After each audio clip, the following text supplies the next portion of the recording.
नीलेश जोगी Excel channel में आपका स्वागत है। आज के वीडियो में हम रिजल्ट शीट 2025-26 में मंथली टेस्ट की रिजल्ट शीट किस तरीके से बनाएंगे, मंथली टेस्ट का रिपोर्ट कार्ड किस तरीके से जारी होगा उसके बारे में जानेंगे। आज का जो वीडियो है वो हिंदी मीडियम की रिजल्ट शीट के ऊपर है।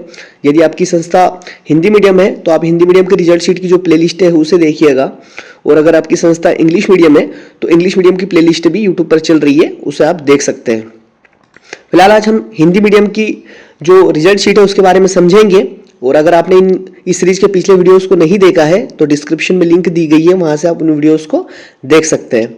फिलहाल आज के वीडियो में हम मंथली रिजल्ट शीट कैसे तैयार होती है, यानी कि जो परीक्षाफल पत्रक है मासिक टेस्ट का वो किस तरीके से बनेगा और मासिक टेस्ट के प्रगति पत्रक किस तरीके से तैयार होंगे उनके बारे में समझेंगे।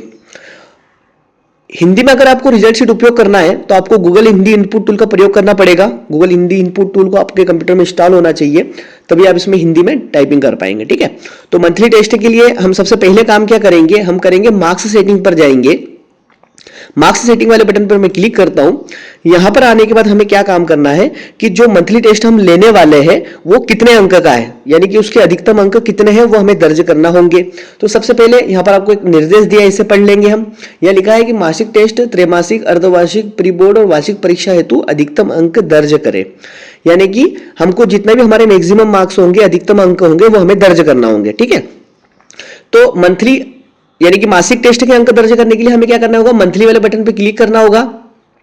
तो आप देखेंगे मंथली वाला जो पोर्शन है वो हमारे सामने ओपन हुआ है। अगर हम क्वार्टरली पर क्लिक करेंगे तो क्वार्टरली वाला खुल जाएगा। फिलहाल जो मासिक टेस्ट है उसके अंक हमें दर्ज करना है, तो मैंने मंथली पर क्लिक किया। यहाँ पर आप देखेंगे अधिकतम अंक दर्ज करें, मासिक टेस्ट लिखा है, अधिकतम अंक दर्ज करें। यहाँ विषय लिखे हैं, मुख्य विषय, यहाँ पर अतिरिक्त विषय। अगर आपकी संस्था में अतिरिक्त विषय संचालित होंगे तो वो यहाँ पर प्रदर्शित होंगे, अन्यथा नहीं होंगे। ठीक है, विषय कैसे दर्ज करना है, विषय की जानकारी कैसे दर्ज करना है वो मैंने पिछले वीडियोस में बताया है, डिस्क्रिप्शन में लिंक दी गई है, वहां से आप उन वीडियो को देख सकते हैं। फिलहाल हमें यहाँ पर क्या काम करना है वो आपको मैं बता देता हूँ। यह लिखा है लिखित। जो मासिक टेस्ट होता है वो केवल लिखित का होता है। यहाँ पर हमको क्या करना है, अधिकतम अंक दर्ज करना है। तो जैसे समझ लीजिए कि हमारे विद्यालय में 10 अंक का मासिक टेस्ट होता है, तो हमें 10 अंक दर्ज करना है और सभी में 10-10 दर्ज कर देना है। ठीक है, सभी सब्जेक्ट में, सभी विषय में। उसी तरीके से अगर अतिरिक्त विषय भी हमारे यहाँ चलते हो तो हम अतिरिक्त विषय में भी 10-10 दर्ज कर देंगे। केवल इतना सा काम करना है। ठीक है, इतना सा काम करने के बाद हम ये होम बटन दिख रहा है, इसके ऊपर क्लिक करेंगे और होम शीट के ऊपर आ जाएंगे। अब हमें क्या करना है, हमने मासिक टेस्ट के अंकों की सेटिंग कर ली है। अब हमें क्या करना है, जो मासिक टेस्ट हमने लिया है उसके प्राप्तांक हमें दर्ज करना है। तो हम प्राप्तांक कैसे दर्ज करेंगे, प्राप्तांक दर्ज करने के लिए आप देखेंगे ये वाला बटन, माउस के कर्सर को देख सकते हैं, मार्क्स एंट्री मेन, यानी कि मेन सब्जेक्ट। ठीक है, मैं इसके ऊपर क्लिक करता हूं। जैसे हम सिंगल क्लिक करेंगे तो हम क्या करेंगे, जहां पर हमें प्राप्तांक दर्ज करना है उस सीट के ऊपर हम पहुंच जाएंगे। ठीक है, अब यहां पर देखेंगे, यहां पर विद्यार्थी की सामान्य जानकारी आपको प्रदर्शित हो रही है, जैसे सरल क्रमांक हो गया, अनुक्रमांक, स्कॉलर क्रमांक, विद्यार्थी का नाम, पिता का नाम, कक्षा और वर्ग। ठीक है, उसके बाद यहाँ पर दिखा रहा है आपके स्कूल का नाम, यानी कि जो भी स्कूल का आपके नाम होगा वो यहाँ पर प्रदर्शित होगा। अब यहाँ पर आपको 12 महीने के जो मासिक टेस्ट के अंक दर्ज करने के लिए आपको बटन दिख रहे हैं, यानी कि अप्रैल से लगाकर मार्च तक, और यहाँ पर ऑल एग्जाम यानी कि सभी प्रकार की परीक्षाओं के लिए, जैसे क्वार्टरली लिखा है यानी कि त्रैमासिक, हाफ ईयरली, प्री बोर्ड और एनुअल। ठीक है, ये बटन इंग्लिश में है, इसके ऊपर मत जाइएगा, मगर पूरा सॉफ्टवेयर जो आपका रहेगा, जो रिजल्ट शीट है वो पूरी हिंदी में रहेगी। ठीक, नीचे निर्देश दिया हुआ है, इस निर्देश को हम थोड़ा सा पढ़ लेते हैं। यह लिया है कि मुख्य विषय के प्राप्तांक दर्ज किए जा सकते हैं, यानी कि जो मुख्य विषय उनके प्राप्तांक यहाँ पर हम दर्ज करेंगे, और 12 माह के मासिक टेस्ट एवं त्रैमासिक, अर्धवार्षिक, प्री बोर्ड, वार्षिक परीक्षा के प्राप्तांक दर्ज किए जा सकते हैं। ठीक है, तो कैसे दर्ज करेंगे, अब जिस भी महीने का हमने मासिक टेस्ट लिया है उस महीने के हमें अंक दर्ज करने हैं। ठीक है, तो समझ लीजिए मैं अभी जो महीना चल रहा है, सितंबर का महीना चल रहा है, मैं सितंबर के महीने के यहाँ पर अंक दर्ज करके बताता हूं। मैं एक महीने का मासिक टेस्ट के अंक दर्ज करके बताऊंगा। आपका जो भी मतलब मंथ रहेगा, जिस भी मंथ में मासिक टेस्ट ले रहे हैं उन सभी मंथ का आप यहाँ पर दर्ज कर सकते हैं। ठीक है, और जिस महीने में नहीं ले रहे उसे आप स्किप कर दीजिएगा। तो फिलहाल देखिए यहाँ पर बटन दिए गए, तो मैं सितंबर वाला बटन दिख रहा है, अभी आप देखेंगे यहाँ पर अप्रैल दिख रहा है। मैं सितंबर वाले बटन के ऊपर सिंगल क्लिक करता हूँ तो कुछ हल्की सी प्रोसेस होने के बाद देखिए यहाँ पर सितंबर वाला पोर्शन खुल गया है। ठीक, हमारे जो विषय है यहाँ पर हमें प्रदर्शित हो रहे हैं, जैसे हिंदी, अंग्रेजी, संस्कृत, गणित, विज्ञान और सामाजिक विज्ञान। अधिकतम अंक हमने 10-10 दर्ज किए थे, तो यहाँ पर दिख रहे हैं हमें 10 अधिकतम अंक, और जो न्यूनतम अंक है वो 3 दिख रहे हैं, यानी कि अधिकतम अंक 10 है और पास होने के लिए न्यूनतम अंक कितने रहेंगे, 3 रहेंगे। ठीक है, अब हमें अंक कैसे दर्ज करना है, प्राप्तांक वो बता देता हूं। आप देखिए ये हिंदी का है, ये अंग्रेजी का है, ये संस्कृत का है, ये गणित का है, ये विज्ञान का है और ये ये विज्ञान का है और ये सामाजिक विज्ञान का है। तो हमें अंक इस तरीके से दर्ज करना है, जैसे 10 में से कितने प्राप्त हुए, 7 प्राप्त हुए, है ना। टेप की प्रेस करेंगे, अगले वाले कॉलम में हम पहुंच जाएंगे। 8 प्राप्त हुए, 6 प्राप्त हुए, 9 प्राप्त हुए, 10 प्राप्त हुए, 5 प्राप्त हुए। देखिए इस तरीके से हमें अंक दर्ज करना है, ठीक है। अब अगला यहां पर मैं दर्ज करते हैं, 4 प्राप्त हुए, 7 प्राप्त हुए, 5 प्राप्त हुए, 6 प्राप्त हुए, 8 प्राप्त हुए और 7 प्राप्त हुए। ये इतनी आसानी से हमें अंक दर्ज करना है, जितने भी अंक प्राप्त होते रहेंगे वहां पे यहाँ पर दर्ज करते जाना, ठीक है। अब जैसे हमने 2 विद्यार्थियों का डेमो के तौर पर डेटा लिया, तो 2 विद्यार्थियों को दिख रहा है, ज्यादा रहेंगे तो आपने दर्ज करते जाना, नीचे 100 तक आपके पास ऑप्शन रहेंगे, 100 बच्चों का आप डेटा दर्ज कर पाएंगे। उसके बाद आपको क्या करना है, यहाँ पर लिखा है सेव डेटा, इस बटन के ऊपर क्लिक करना है, तो आपके सामने एक मैसेज आएगा, मार्क्स एंट्री सेव्ड, ठीक। अब हमारे क्या हो गया, मार्क्स दर्ज हो चुके हैं इतनी आसानी से, ठीक, कुछ भी नहीं करना हमें। उसके बाद हम ये होम बटन के ऊपर क्लिक करेंगे। अगर आपके विद्यालय में अतिरिक्त विषय संचालित है तो उस कंडीशन में आपको मार्क्स एंट्री एडिशनल इस बटन पर क्लिक करके अंक दर्ज करना है। अगर संचालित नहीं है तो आपको दर्ज नहीं करना है, ठीक है। अब यहां पर भी सेम पूरी कंडीशन है। अब मैं यहां पर भी क्या करता हूं, सितंबर वाले बटन पर क्लिक करता हूं, ठीक। और यहां पर जो अतिरिक्त विषय 3 दिखा रहे हैं और हमने 2 ही दर्ज करे, एक कंप्यूटर का एक सामान्य ज्ञान किया, ठीक है। तो कंप्यूटर और सामान्य ज्ञान के भी हम दर्ज कर देते हैं, ठीक। और यहां पर जो अतिरिक्त विषय एक और दिया हुआ है जो हमारे पास संचालित नहीं है तो हम उसके अंक दर्ज नहीं कर रहे हैं, ठीक। इसी तरीके से अगर आपकी स्कूल में एक विषय अतिरिक्त संचालित है तो आपने एक ही विषय के अंक दर्ज करना, अगर 2 अतिरिक्त विषय है तो 2 के करना और अगर 3 है तो फिर 3 के कर देना, ठीक है। और यहां पर भी हमें क्या करना है, सेव बटन के ऊपर क्लिक करना है, ठीक है। उसके बाद हम क्या करेंगे, वापस होम बटन पे जाएंगे। अब उसके बाद जो एक अहम काम है वो ये है कि यहां पर लिखा हुआ है मंथली अटेंडेंस, ठीक है। मंथली अटेंडेंस, इसके ऊपर हम क्लिक करेंगे। आप देख सकते हैं अटेंडेंस वाले में मंथली अटेंडेंस, इसके ऊपर जब हम क्लिक करेंगे तो हम जो अटेंडेंस शीट है उसके ऊपर पहुंच जाएंगे, ठीक है। अब यहां पर क्या होता है कि यहां पर जो मासिक उपस्थिति होती है, मासिक कुल उपस्थिति, यानी कि समझ लीजिए स्कूल कितने दिन लगी, यानी कि स्कूल के कार्य दिवस कितने रहे, वो बच्चा कितने दिन उपस्थित रहा, वो हमें यहां पर दर्ज करना है। आप देखेंगे यहां पर विद्यार्थी की सामान्य जानकारी यहां पर प्रदर्शित हो रही है। यहां पर एक मैसेज भी लिखा हुआ है, निर्देश, यानी कि यहां पर लिखा है कि यहां पर विद्यार्थी के नाम के सामने विद्यार्थी की कुल उपस्थिति माहवार दर्ज करना है और माहवार स्कूल के कार्य दिवस भी दर्ज करना है, ठीक। यहां पर अप्रैल से लगाकर मार्च तक पूरे ही महीने दिए गए हैं। आपको जिस भी महीने में उसकी अटेंडेंस दर्ज करना रहेगी बच्चे की, आप दर्ज कर सकते हैं, ठीक। नाम यहां पर प्रदर्शित हो रहे हैं। तो जैसे मैं अभी केवल सितंबर का बता रहा हूं, तो जैसे समझ लीजिए सितंबर में स्कूल 25 दिन लगी, यानी कि 25 दिन स्कूल लगी है। अब 25 दिन में से समझ लीजिए जो 601 नंबर का रोल नंबर का विद्यार्थी कितने दिन आया, समझ लीजिए 20 दिन आया। और ये जो विद्यार्थी 2 नंबर का विद्यार्थी है कितने दिन आया, 22 दिन आया। तो इस तरीके से दर्ज करना है। आप पूरे महीने के दर्ज कर सकते हैं इसी तरीके से, जैसे मैंने आपको 1 महीने के दर्ज करके बताया है, उसी तरीके से आप पूरे ही महीने के दर्ज कर सकते हैं, ठीक है, अप्रैल से मार्च तक। आशा करता हूं आपको समझ में आ गया होगा। उसके बाद हमें बैक बटन पे क्लिक करना है। अब हमारा काम हो चुका है, यानी हमने मासिक टेस्ट के अधिकतम अंक भी दर्ज कर लिए हैं, प्राप्तांक भी दर्ज कर लिए हैं और जो मासिक उपस्थिति है वो भी दर्ज कर ली है। अब हमारी रिजल्ट शीट बनकर तैयार हो चुकी है, यानी कि मासिक टेस्ट का परीक्षाफल पत्रक बनकर तैयार हो चुका है। वो हमें कहां पर प्रदर्शित होगा, तो देखिए आपको दिखाता हूं, ये बटन देखिए, मंथली रिजल्ट शीट दिख रहा है आपको, मंथली रिजल्ट शीट। ये जो रिजल्ट वाला पोर्शन है उसे 3 नंबर का बटन है, मंथली रिजल्ट शीट। इसके ऊपर हम क्लिक करेंगे और यहां पर आएंगे। देखिए यहां पर एक मैसेज लिखा हुआ है, जिस माह के मासिक टेस्ट का परीक्षाफल पत्रक प्रिंट करना चाहते हैं उस माह का चयन करें, ठीक है। तो अब क्या करेंगे, सिलेक्ट मंथ लिखा हुआ है, यहां से हम क्या करेंगे, मंथ का चयन करेंगे। मास कौन सा मंथ है हमारा, सितंबर है, तो हम सितंबर का चयन करेंगे। जैसे ही हमने सितंबर का चयन किया तो आप देखेंगे कि दोनों विद्यार्थी यहां पर प्रदर्शित हो रहे हैं, उनके जो प्राप्तांक है वो यहां पर आ चुके हैं। ग्रांड टोटल भी यानी कि महायोग भी यहां पर आ चुका है, अतिरिक्त विषय भी यहां पर आ चुके हैं, वो पास हुए या फेल हुए है ना वो भी यहां पर आ चुका है, उनका प्रतिशत भी यहां पर आ चुका है, उनकी ग्रेड भी यहां पर आ चुकी है, उनकी रैंक भी यहां पर आ चुकी है और उनकी जो उपस्थिति है वो भी यहां पर आपके सामने प्रदर्शित हो रही है, ठीक है। आप देख सकते हैं कितनी आसानी से सारी चीजें आपके सामने आ चुकी है। अब यहां पर आपके स्कूल का नाम दिखेगा, डाइस कोड दिखेगा, माध्यम दिखेगा, है ना, क्लास यानी कक्षा, विकासखंड, जिला और शिक्षा सत्र, ये सारी चीजें प्रदर्शित होगी। यहां पर आपको कोई भी काम नहीं करना है। अगर आप इसको प्रिंट करना चाहते हैं तो समझ लीजिए कि आपके पास 20 बच्चे, 30 बच्चे, 50 बच्चे, तो आपको क्या करना है कि जो ब्लैंक रो रहेगी उसे हमें हाइड करना है। तो हाइड करने के लिए हम क्या करेंगे, ये जो रोल नंबर के पास फिल्टर बटन दिख रहा है इसके ऊपर हम क्लिक करेंगे और ये जो ब्लैंक्स लिखा हुआ है इसको अनचेक कर देंगे। देखिए इसको अनचेक कर देंगे और ओके कर देंगे।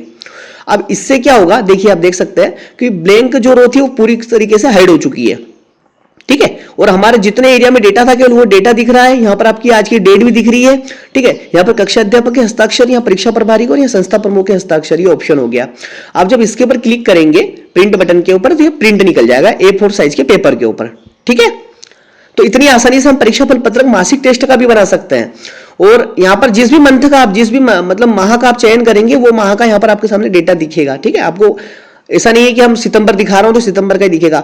अब 12 ही महीने में से जिस भी माह का आप चयन करेंगे, उस माह के अंक यहाँ पर दिखने लगेंगे और उसका परीक्षा फल पत्रक यहाँ पर आपके सामने दिखने लगेगा। वापस हम बैक बटन पर क्लिक करते हैं। अब बारी आती है जो मासिक टेस्ट है उसके प्रगति पत्रक की। कुछ विद्यालय ऐसे होते हैं जो मासिक टेस्ट के भी प्रगति पत्रक जारी करते हैं, देते हैं, तो उनके लिए ऑप्शन बहुत ज्यादा उपयोगी है। तो क्या करना है हमें, यह लिखा है मंथली रिपोर्ट कार्ड, आप देख सकते हैं मंथली रिपोर्ट कार्ड, इसके ऊपर हमें क्लिक करना है।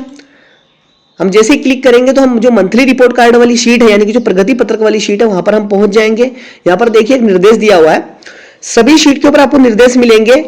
आप निर्देश को एक बार देखेंगे तो आपको कार्य करना बहुत ज्यादा आसान लगेगा, ठीक है। यहां दिखा है कि जिस माह के मासिक टेस्ट का प्रगति पत्रक देखना चाहते हैं उस माह का चयन करें, सेम वही कंडीशन। यहां से हमें क्या करना है, माह का चयन करना है, जैसे मैंने सितंबर का चयन कर लिया, ठीक।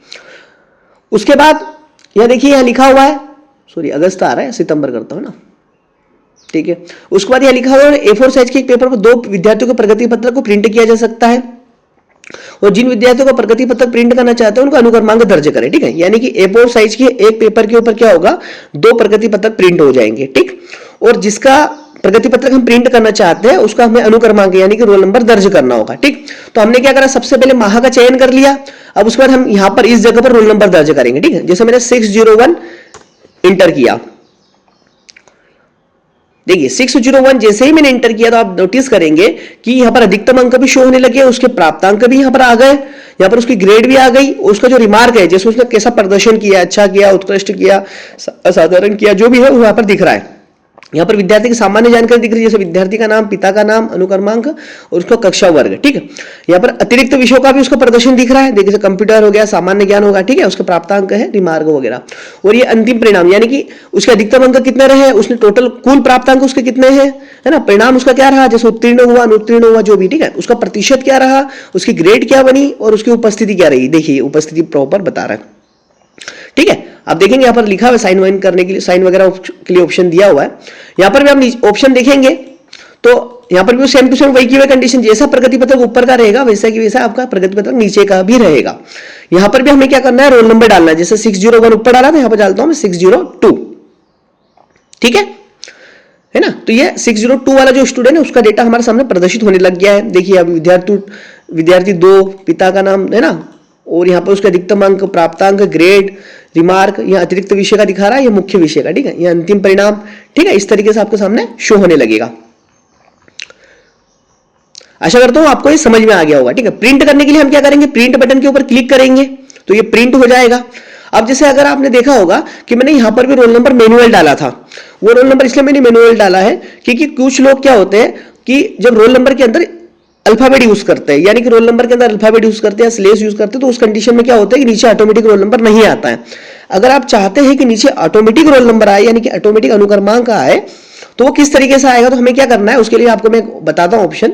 उसके लिए हम सबसे पहले होम बटन पे जाएंगे, यहाँ पर शो बटन के ऊपर क्लिक करेंगे। देखिए आप ये शो बटन, जैसे हम शो बटन पे क्लिक करेंगे तो हमारा नॉर्मल जो एक्सेल है वो ओपन हो जाएगा। हम थोड़ा सा स्क्रॉल करके नीचे आते हैं और ये लिखा है मंथली रिपोर्ट कार्ड। वापस मैं यहाँ पर आता हूँ और यहाँ से थोड़ा सा नीचे आ जाता हूँ स्क्रॉल करके, ठीक है। और यहाँ पर मैं क्लिक करके बराबर का जो निशान है वो लगाता हूँ, बराबर का निशान, ठीक है। यानी कि हमें यहाँ थोड़ा सा फॉर्मूला लगाना है। आपको एक्सेल भी बेसिक सीखने को यहाँ पर मिलेगा, ठीक है। जिससे हमने बराबर का चिन्ह लगाया है और उसके बाद हम इसको ऊपर करेंगे इस तरीके से, और ये जो ऊपर वाला रोल नंबर है इसे सिलेक्ट कर लेंगे, ठीक है, और प्लस करेंगे और 1 दबा देंगे। देखिए यहाँ फार्मूला बार में भी आपको दिख रहा होगा कि मैंने ऊपर वाले सेल को सिलेक्ट किया और प्लस 1 कर दिया, यानी कि ऊपर के जो भी अनुक्रमांक रहेगा उसके अंदर 1 जुड़ जाए, ठीक है। और मैं इंटर की प्रेस कर देता हूं तो देखिए यहाँ पर नीचे ऑटोमेटिक 602 आ गया, मैंने डाला नहीं है, यहाँ पर फार्मूला आ रहा है, ठीक है। अब मैं क्या करता हूँ, वापस इसे ऊपर आ जाता हूं। अब जैसे समझ लीजिए कि मैं यहां पर डालता हूं 603, क्योंकि 601 ऊपर है, 602 नीचे है, तो मैंने 603 डाला। देखिए अब 603 का डेटा तो नहीं है मगर खाली ब्लैंक बता रहा है। अब 604 आप देख सकते हैं, यहां पर 604 आ चुका है, इस जगह पर देख सकते हैं। यानी कि जो भी रोल नंबर हम ऊपर डालेंगे उसका एक रोल नंबर नीचे आ जाएगा। तो हमें प्रिंट करते समय एक ध्यान रखना है कि हमें एक रोल नंबर की गैप देकर रोल नंबर इंटर करना है और प्रिंट करना है। ठीक है, इतनी आसानी से हम क्या कर सकते हैं, इसको बना सकते हैं। अब एक चीज और बता देता हूं आपको मैं कि अगर आप चाहते हैं कि यहां पर आपको सिग्नेचर अपलोड करना है तो आप सिग्नेचर कैसे अपलोड करोगे, बहुत आसान है। जहां पर आपको सिग्नेचर अपलोड करना है वहां पर आप क्लिक करोगे और इंसर्ट टैब में जाओगे और पिक्चर बटन के ऊपर क्लिक करोगे और जिस भी लोकेशन में आपकी सिग्नेचर की फोटो रखी है वहां पर जाकर सिलेक्ट कर लोगे। जैसे सिग्नेचर रखी हुई देखिए, मैं इसे इंसर्ट कर लेता हूं। ठीक, ये छोटी बड़ी आएगी तो इसे आप इस तरीके से पकड़ के ये जो पॉइंट दिख रहे हैं यहां पर पकड़ के ड्रैग कर देंगे, छोटा कर देंगे इस तरीके से, और जहां पर भी जिस भी लोकेशन में आपको रखना है इस तरीके से आप रख सकते हैं। ठीक है, आप देखेंगे कि ये जो सिग्नेचर है इसका बैकग्राउंड नहीं है, बैकग्राउंड रिमूव है। तो बैकग्राउंड कैसे रिमूव करते हैं वो अगर आपको देखना है तो YouTube वीडियो आप देख सकते हैं, आपको डिस्क्रिप्शन में लिंक मिल जाएगी मेरी, उसमें आपको बताया कि फोटो का बैकग्राउंड और पिक्चर का बैकग्राउंड या साइन का बैकग्राउंड आपको कैसे रिमूव करना है। तो इस तरीके से आप आसानी से क्या कर सकते हैं, सिग्नेचर यहाँ पर अपलोड कर सकते हैं। अगर आपको यहाँ पर लोगो यहाँ पर बाय डिफॉल्ट आएगा, आप देखिए मैं यहाँ क्लिक करा, लोगो बता रहा है, यहाँ पर मैंने अपलोड नहीं किया इसलिए यहाँ पर नहीं बता रहा। मगर अगर आपके यहाँ लोगो में कोई दिक्कत आती है, छोटा बड़ा होता है, कोई समस्या होती है तो आप वो भी कर सकते हैं। यहाँ पर इंसर्ट पे जाएंगे, पिक्चर पे जाएंगे और जहां पर भी आपका लोगो रखा हुआ, जैसे ये लोगो ऐसे सिलेक्ट करके इंसर्ट कर लेंगे अगर किसी प्रकार की समस्या आती है तो। और इसे क्या करेंगे, इस तरीके से पकड़ के छोटा कर देंगे, इस तरीके से पकड़ के छोटा कर देंगे और जिस भी लोकेशन में हमें इसे रखना है वहां पर हम ले आकर रख देंगे। जैसे मैं यहाँ पर ही रख देता हूं, ठीक है, तो ये मैंने रख दिया। तो इस तरीके से हम लोगो भी अपलोड कर सकते हैं, सिग्नेचर भी अपलोड कर सकते हैं और इसे प्रिंट भी कर सकते हैं। और प्रिंट करते समय अगर आपका कोई एक्स्ट्रा पार्ट कट रहा है या दूसरे पेज के ऊपर जा रहा है तो उसके लिए आप क्या करेंगे, जैसे मैं आपको समझा देता हूं। यहां पर मैं कंट्रोल P प्रेस करता हूं, कंट्रोल P प्रेस करने पर मेरे पास प्रिंट प्रीव्यू नजर आ रहा है। देखिए आपको दिखाता हूं, ये प्रिंट प्रीव्यू नजर आ रहा है। अभी आप देखेंगे कि ये A4 साइज के ऊपर प्रॉपर है, मतलब कट नहीं रहा, मेरे पास प्रॉपर आ रहा है। देखिए ऊपर का ये है, नीचे का ये है, बीच में आपको यहाँ पर यहाँ से कट करके आप बच्चों को दे सकते हैं। लेकिन आपके कंप्यूटर में अगर ऐसी स्थिति बनती है कि नीचे से अगर पोर्शन कट रहा है, कुछ हो रहा है, तो उसके लिए आपको क्या करना है, यहाँ पेज सेटअप वाले ऑप्शन पर जाना है और यहाँ पर देखेंगे अपन स्केलिंग एडजस्ट टू, यहाँ जैसे परसेंटेज लिखा है 92, तो 92 को आप क्या करेंगे, कम कर देंगे। जैसे 90 कर देंगे, 90 कर देंगे। आप कम करना है तो कम भी कर सकते हो और ज्यादा करना है तो ज्यादा भी कर सकते हैं। ठीक है, उससे प्रिंट का साइज क्या होता है, छोटा और बड़ा हो जाता है। तो इस तरीके से हम रिजल्ट शीट 2025-26 में हिंदी में विद्यार्थी का परीक्षाफल पत्रक यानी कि मासिक टेस्ट का परीक्षाफल पत्रक बना सकते हैं और मासिक टेस्ट का प्रगति पत्रक भी बना सकते हैं। आशा करता हूं आपको वीडियो समझ में आया होगा। और अगर आप इस रिजल्ट शीट को अपनी संस्था हेतु उपयोग करना चाहते हैं तो आप इस नंबर पर व्हाट्सएप के माध्यम से कॉन्टेक्ट कर सकते हैं और डिस्क्रिप्शन में हमारे व्हाट्सएप ग्रुप की लिंक भी दी गई है, वहां से आप ग्रुप को भी ज्वाइन कर सकते हैं। धन्यवाद।